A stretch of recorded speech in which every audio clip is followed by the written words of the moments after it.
Es muy necesario que hablemos de la despoblación porque a día de hoy, yo creo que las cifras las conocéis, en España el 90% de la población se concentra en el 30% del territorio, 26 capitales de provincia pierden población y casi el 50% de los pueblos está en riesgo de desaparecer.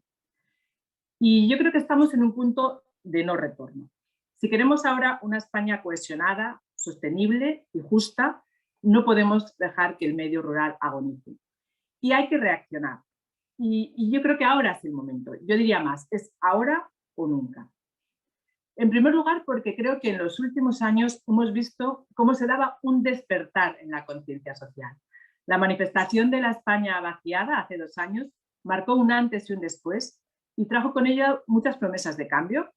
La despoblación empezó a ser parte de la actualidad política y en estos 2 años hemos visto un plan de 80 medidas, una nueva estrategia para afrontar el reto demográfico, se ha creado la Secretaría General dentro del Ministerio de Transición Ecológica y finalmente un plan de 130 medidas para luchar contra la despoblación.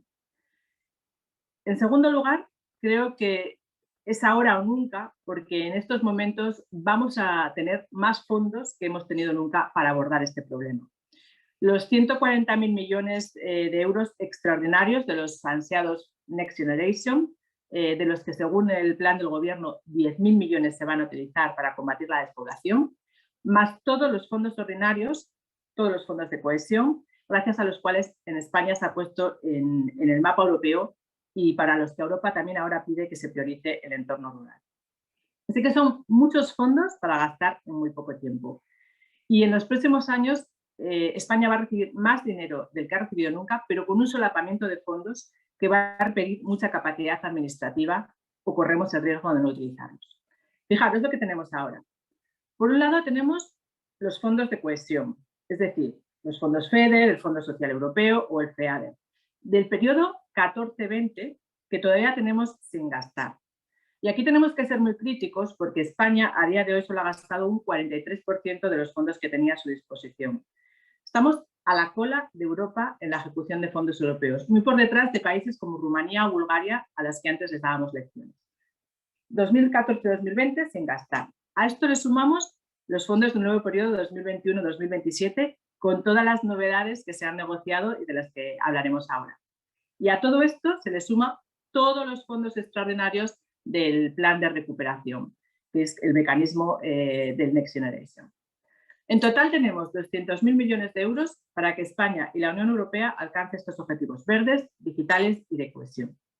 Es una gran oportunidad, pero también es un gran reto. Y sin duda, si no se invierte ahora en revertir la situación del mundo rural y de la España vaciada, no se va a hacer nunca. Es ahora o nunca. Y aunque todo apunta que vamos por la buena dirección, decía, tenemos la estructura política, tenemos los fondos para actuar, en realidad nos encontramos siempre en el mismo punto de cuando se movilizó la población hace más de 2 años. Porque por ahora hemos visto más promesas que realidades. Y esto me hace preguntarme si la España vacía no vuelve a estar llena de promesas vacías. Y esto lo ha medido muy bien un estudio de Next Education que recoge la percepción de los avances realizados en la España despoblada en los 2 últimos años y con unos resultados que no son muy esperanzadores. 1/3 cree que está todo igual o peor, la mitad aprecia mínimos avances y solo un 10,8% estima que la situación ha mejorado. Así que queda mucho camino por delante y yo hoy me gustaría ser muy optimista y centrarme en abordar juntos 3 retos necesarios para revertir esta situación y para pasar de las palabras a los hechos. Lo primero es que todos necesitamos saber de qué estamos hablando. Necesitamos sentar las bases con una buena definición que tenga en cuenta las dos vertientes de la despoblación, la densidad de población y la pérdida acumulada de población en un determinado periodo. Y por eso, durante las negociaciones del reglamento del Fondo FEDER, marqué como objetivo prioritario, y seguí el gran trabajo que empezó Serafín, de conseguir que por primera vez se recoja un criterio demográfico que tenga en cuenta las necesidades del sur de Europa y no como hasta ahora solo las necesidades del norte de Europa y de Laponia. Y que se tienen en cuenta ahora zonas como Zamora, Teruel, Cuenca, pero también zonas de Asturias y de Galicia. Y con esta nueva definición de zona afectada por el reto demográfico, lo que queríamos conseguir es orientar las inversiones de los fondos FEDER a los territorios que a nivel provincial se encuentran más afectados, bien por haber perdido un 1% de población de forma continua en los últimos años, 2007-2017, como le ha ocurrido a Zamora, o porque tengan menos de 12 habitantes por kilómetro cuadrado. Y esto lo hacemos a nivel provincia o a nivel municipio o grupo de municipios. ¿A qué abre esto la puerta? Bueno, pues esto abre la puerta también a que se apoye de un modo integrado a estos territorios mediante cualquier otro fondo, sea el Fondo Social Europeo, el Fondo de Transición Justa o el Fondo de Desarrollo Rural. Y también teníamos claro que para combatir la despoblación lo primero era definirlo. Pero una vez definido, ahora se pueden, y es más, yo diría, se deben elaborar mapas de acción prioritarios y medir la evolución de la despoblación y el impacto que tienen las medidas que se pongan en marcha. Sin embargo, lo que veo ahora es que entre las 130 medidas que nos ha presentado el Gobierno, ni en el plan de recuperación se plantea este primer paso, a pesar de que uno de sus grandes objetivos va a ser garantizar la cohesión territorial. Y esta falta de definición no es más que otra muestra de la falta de un plan integral para combatir la despoblación. Y esto me lleva a mi segundo punto, que son medidas ambiciosas. Todos los que estamos aquí creo que somos conscientes de que la despoblación no es un problema sencillo al que enfrentarse. Es un problema que tiene diferentes aristas y para revertir la situación se tiene que abordar de forma conjunta. El objetivo final tiene que ser garantizar que las zonas rurales y despobladas de España gocen de los mismos derechos y las mismas oportunidades que se viven en las ciudades. No hay más que escuchar a la población que vive o que se ha ido de los pueblos y de las cabeceras de comarca para saber lo que piden. Quieren conectividad física y digital para poder trabajar como en las ciudades, quieren servicios de calidad y oportunidades laborales. Y en una época en la que el modelo laboral está cambiando hacia el teletrabajo, las oportunidades del mundo rural se multiplican siempre y cuando se garanticen los servicios básicos. Y tenemos ejemplos internacionales en los que basarnos. Por ejemplo, las tierras altas de Escocia, un tema que me gusta estudiar mucho. Allí, a través de un proceso de descentralización progresivo, un plan de medidas basado en el emprendimiento y garantizando la conectividad, los servicios sociales de calidad y, sobre todo, opciones de futuro para los jóvenes, han conseguido revertir la tendencia negativa de la población. Pero tenemos otros ejemplos en Alemania o Holanda que han conseguido modernizar sus zonas rurales hacia los territorios rurales inteligentes. Y es que creo fundamental crear una fiscalidad diferenciada que actúe como incentivo para las zonas rurales, acompañado por una administración que reduzca sus trabas y que permita aprobar un entorno regulatorio que se adapte mejor a esta realidad.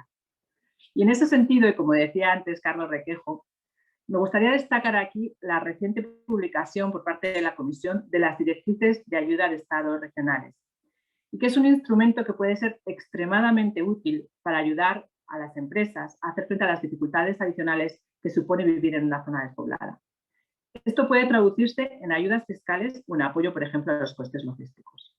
Porque la nueva definición que se recoge en estas directivas permitirá a Zamora beneficiarse de estas ayudas adicionales. Y a diferencia de lo que ha ocurrido en otras provincias, se debe hacer uso de los mecanismos que pone la Unión Europea a disposición de las zonas despobladas. Y además creo que Zamora ha sabido ver muy bien un problema que está pasando por alto en muchas regiones. Y son las consecuencias que tendrá el envejecimiento de la población en el modelo social y económico. Mirad, en Bruselas se ha abierto la consulta al futuro libro verde sobre el envejecimiento, que va a marcar las pautas para hacer frente al envejecimiento de la sociedad europea, analizará cómo se tendrá que adaptarse nuestros sistemas de salud y de asistencia y van a estudiar cómo hacer frente al aumento del gasto público que implica el envejecimiento progresivo de la población. Y a mí me alegra ver mucho que Zamora va a dar un paso por delante y con la estrategia de Silver Economy está atajando los problemas de raíz y se puede posicionar como un líder en innovación en la economía de los cuidados. Creo que esto es una gran oportunidad. Y por último, me gustaría hacer un llamamiento. Las medidas solo se podrán llevar a cabo si van acompañadas de presupuesto. Las 130 medidas que ha presentado el Gobierno, en su mayoría no llevan asociado ningún presupuesto. Y como bien se proclamaba en la revuelta de la España vaciada, medidas sin presupuesto son papel mojado. Si a esto se le suma que las medidas no van acompañadas de indicadores para poder medir el progreso, todo indica que todas estas propuestas volverán a caer en saco roto. De nada sirve volver a proponer un collage de soluciones que luego acaban por no ejecutarse por falta de presupuesto o se ejecutan sin un orden y un objetivo común. Mirad, tal y como está redactado ahora el reglamento de los fondos FEDER, se abre la posibilidad de llevar a cabo una planificación integral que permite ofrecer soluciones de distinta índole, desde conexión digital, apoyo a los emprendedores o proyectos verdes que potencien la economía rural. Y además permite, como decía antes, que la financiación proceda de distintos fondos, del Fondo de Transición Justa, el Fondo Social Europeo. Es decir, la Unión Europea es muy clara. El problema de la despoblación debe afrontarse desde todas sus vertientes y debe ir acompañado de una verdadera financiación y no vale solo con la declaración de intenciones. Es decir, hoy os digo, en primer lugar, mapas para definir las zonas de actuación prioritarias. En segundo lugar, medidas valientes, planes integrados, lo que está funcionando en Europa. Pongamos todas las medidas que nos ponen a su disposición, como las ayudas de Estado territoriales. Y tercero, presupuesto asignado con indicadores de medición. Creo que desde Bruselas hemos hecho de los deberes, hemos luchado para que se ofrezcan soluciones inteligentes para las zonas rurales y ahora toca también que las promesas a la España vacía no sean promesas vacías. Somos el país de Europa que más sufre la despoblación y nos tenemos que poner en marcha ya. Como os decía ahora, es ahora o nunca. Y muchísimas gracias y creo muchísimo en el trabajo que está haciendo la Diputación de Zamora para revertir esta situación. Enhorabuena, contad con todo mi apoyo, me tenéis a vuestra disposición y desde luego seguiremos trabajando juntos para que estas medidas o estos instrumentos que nos pone Europa los podamos poner en marcha. Muchas gracias.